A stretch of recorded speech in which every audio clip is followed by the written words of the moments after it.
Good evening. Welcome to the Pearl Report. I'm Diana Lin. Continuing our two-part series on the Shaw Prize, the 2017 Astronomy Award goes to British professor Simon White for his contributions to the understanding of structure formation in the universe, how galaxies develop. He's also one of the originators of the cold dark matter paradigm. We met up with Professor White near Munich, Germany, where he's a director of the Max Planck Institute for Astrophysics.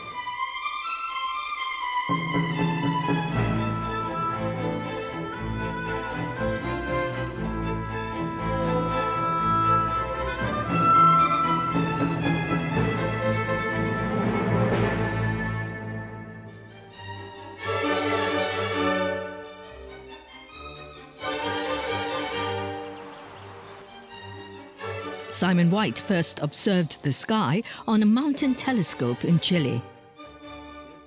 It was quite extraordinary because the sky seemed so bright, because in fact it was extremely dark.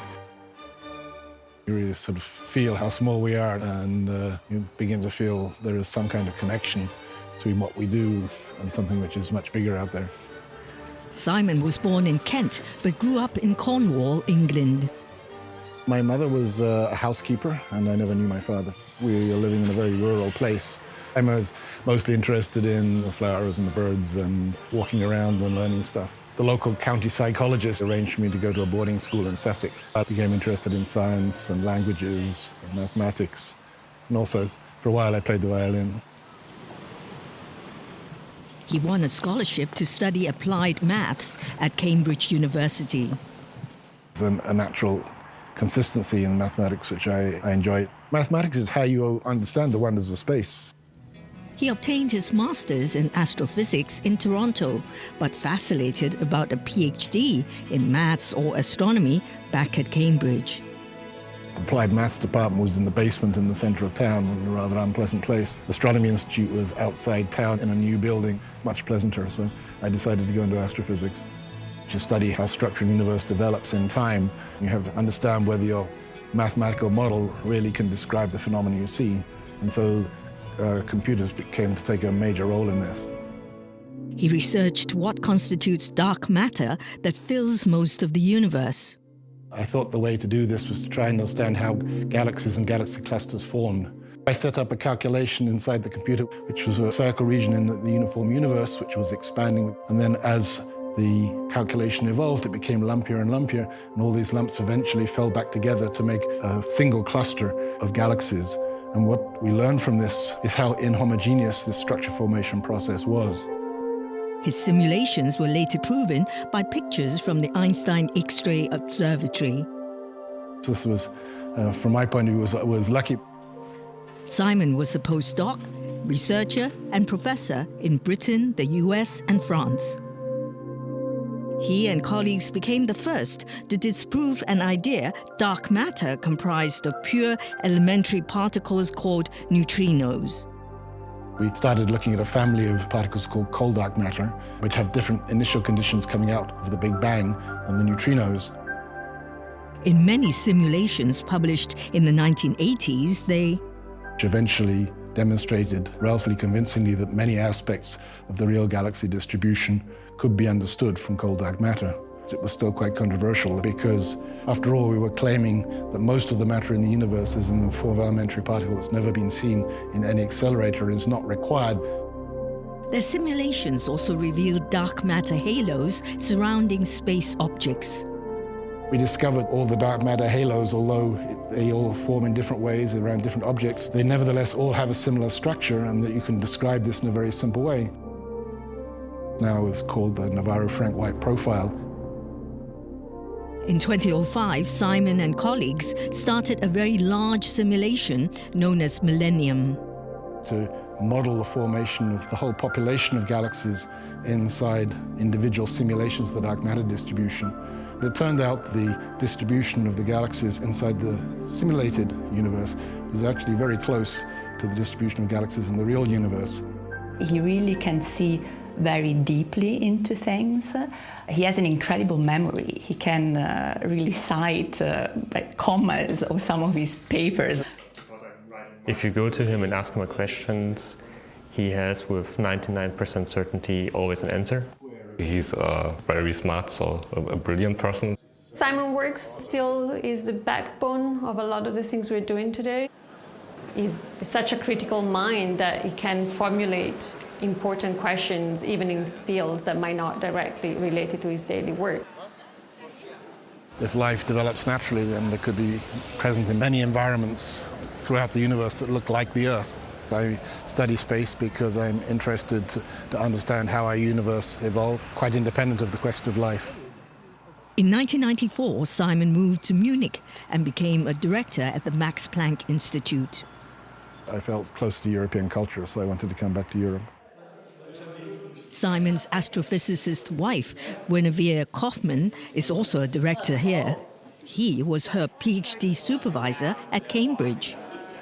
Guinevere's Shanghai-born mum had lived in Hong Kong. Her father is an American physicist. Guinevere did her postdoc at Berkeley. But living transatlantic apart was difficult. We went to Marrakesh. You proposed in Marrakesh. Proposed? Well, you also accepted. Oh, yes. We got married in Cambridge.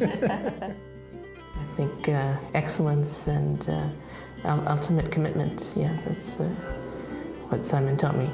It was admirable that she found her own scientific profile, which is clearly independent of mine. Oh, I like to go and do other things and try and forget about the office, go home, have dinner, go out to a concert, go hiking.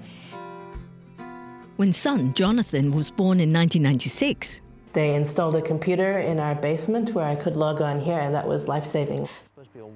Jonathan is studying history and politics in university. Dad was always very good at just saying, whatever you're passionate about, do that. He was around a lot, lots of fun. I got to go traveling with him a lot.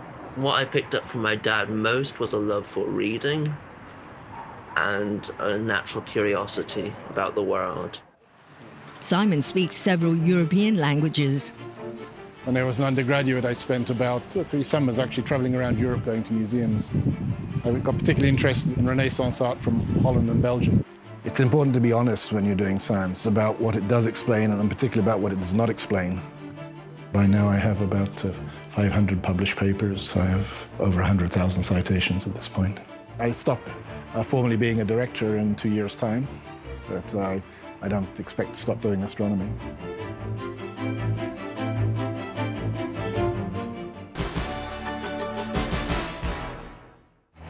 The 2017 Shaw Prize for Mathematical Sciences is shared by 2 algebraic geometers whose amazing results in many key areas transformed their field and led to solutions to long-standing problems that had seemed unreachable.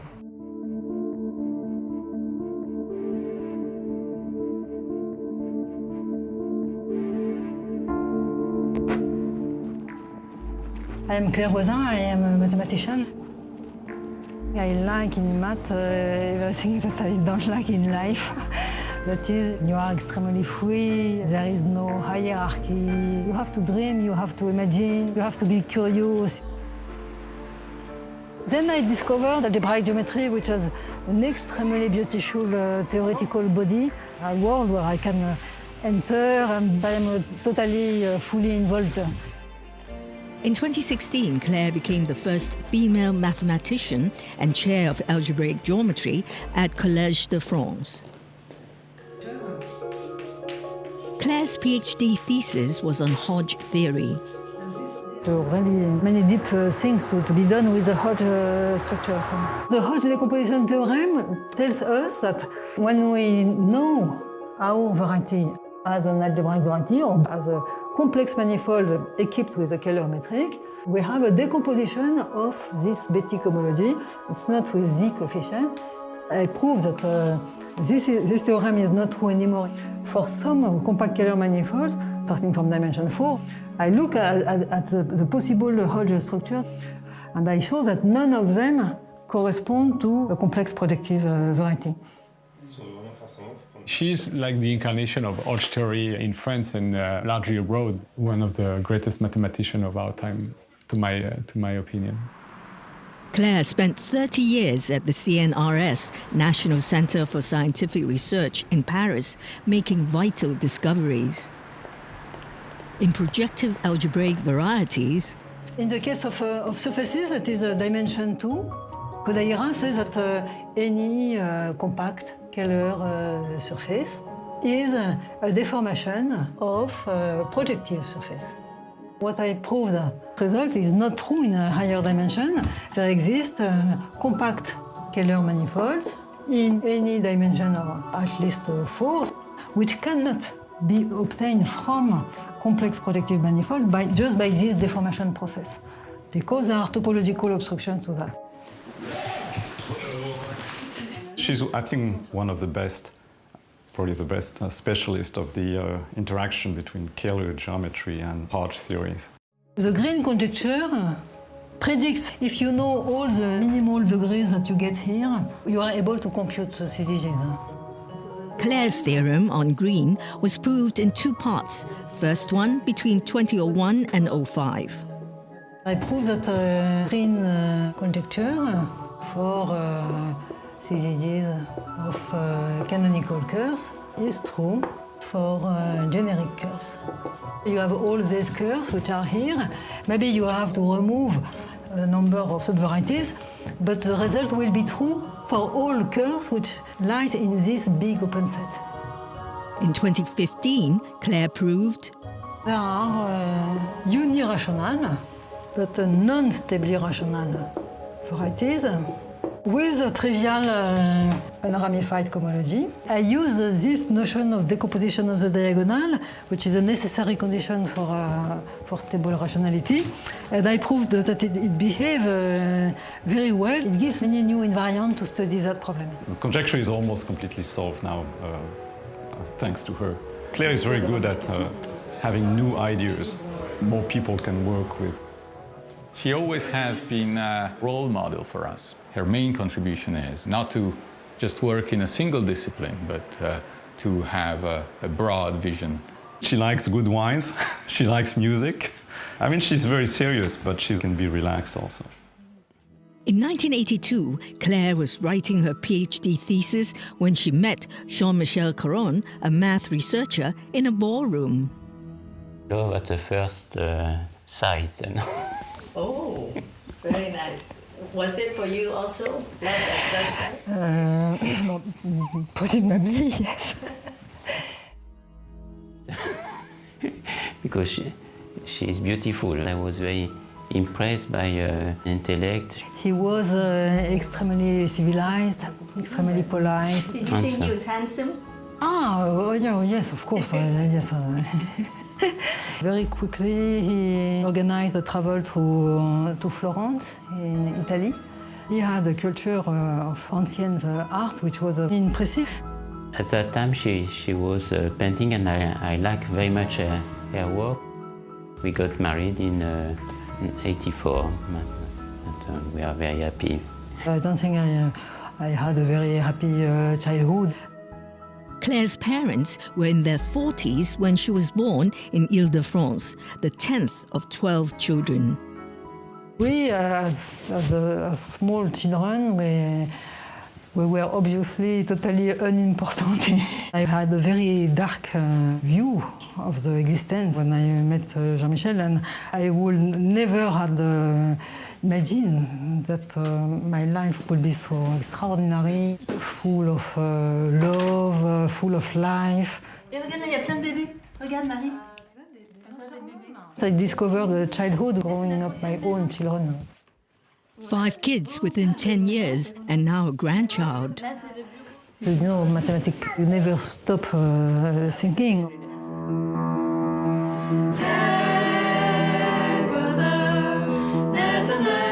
Our parents used to share between the two of them.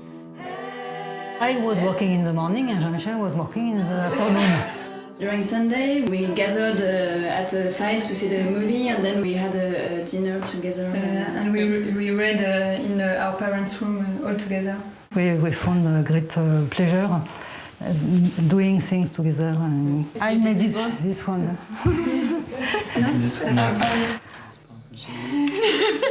Until I was 40, I was most of the time at home, apart for conferences. It's the recognition, the academic world, which pushes traveling, living home. I don't know anything about her work. Are you proud of what your mother has achieved? Yes, very, very much. She always wants us to be active, and she's also quite demanding. When we were young, there was an activity where each one of us invented a story, and we must put something weird in the story. With fun, but also with effort and the sense of doing something that's useful. If she sees that we are happy, so she's happy for us. Our mother always tried to encourage creativity. I guess that's why one of the reasons why I want to work in the film industry. I am an applied mathematician. I'm working in control theory. Recently, both Claire and Jean-Michel were invited to work at the Institute for Theoretical Research at ETH in Zurich. I have essentially 3 books, 80 research papers.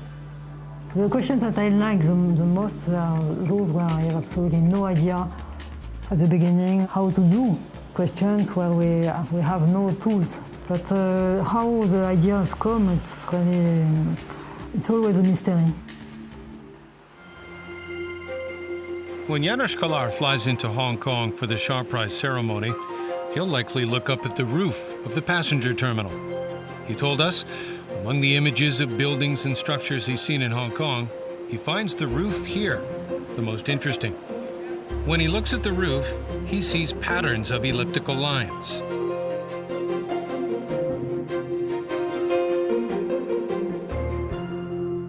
I worked on exactly understanding the type of surfaces were made up of 2, 3 or more grids of ellipses. To me, it's very nice to see that these are actually used and they are constructed.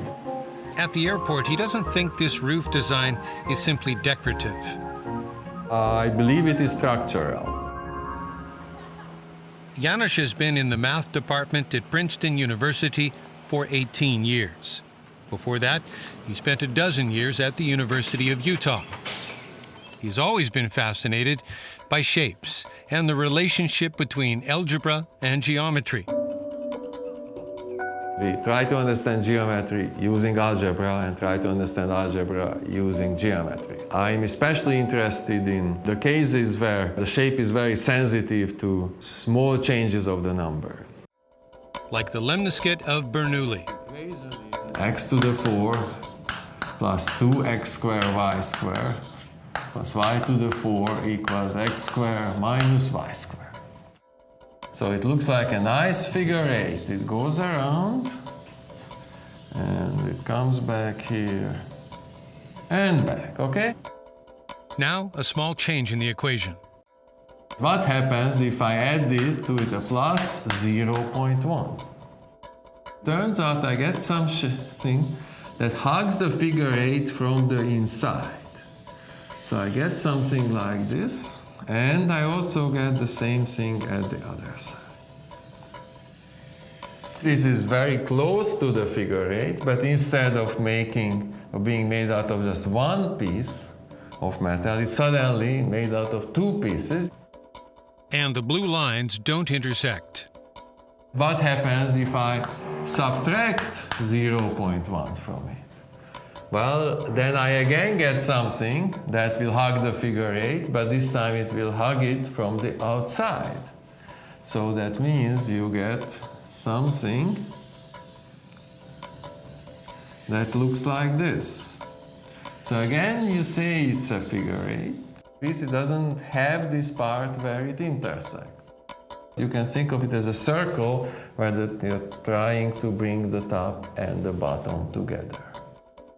Janos is known by other mathematicians as an original thinker.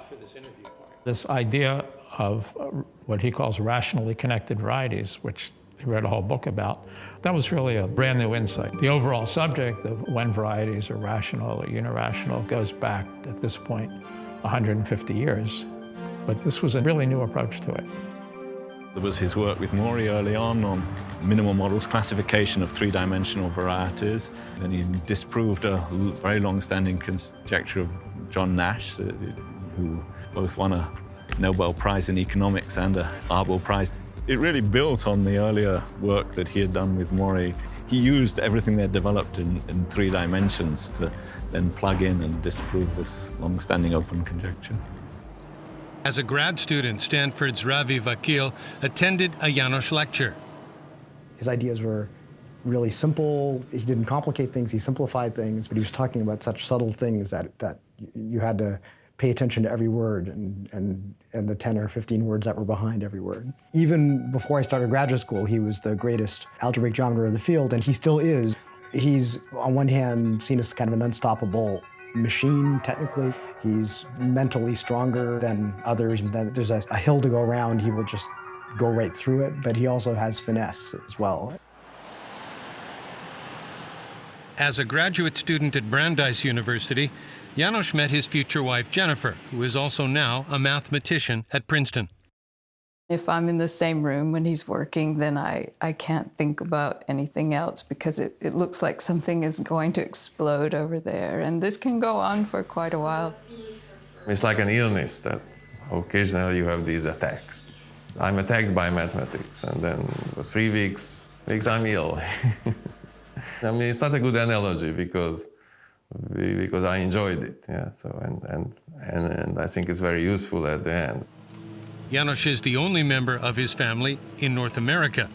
He left his native Hungary after university when the country was still under communist rule. He did not imagine returning. It's clear they would have at least taken away my passport. You know, I would have had a very hard time getting a job. He was the eldest of 6 children. He was day and night on the mathematics. We told him that there is a breakfast, or we told him there is dinner. He came out, he did not speak one single word, ate something quickly and went back. Today is much better. János is surrounded by engineers. That includes his brother Peter, his parents, and now his daughter Alicia, an electrical engineer. I still don't understand what he does, but you know, a lot of so I think what he would consider sort of basic early grad school math actually sort of turns up a lot in my work, and so then we start discussing. He is known to be a very tough teacher, not only to graduate students, but also to undergraduate students. I'm surprised to learn now he is among our best undergraduate teacher. Students in his calculus class nominated him for Outstanding Teaching Award. He still keeps his very tough, high standard. People really value his opinion, so you want him to have a good opinion of you, and that's where people are intimidated. Well, what I especially like when I teach a class of non-mathematicians, and then at the end of the year, 1 or 2 students, they usually come to me that, well, I would like to be a mathematician now. Well, thank you for watching our show. It will be re-aired on Monday, Tuesday, and Saturday, as well as online and on mobile apps. Until next time, from the Pearl Report team, good night, good luck, and good health.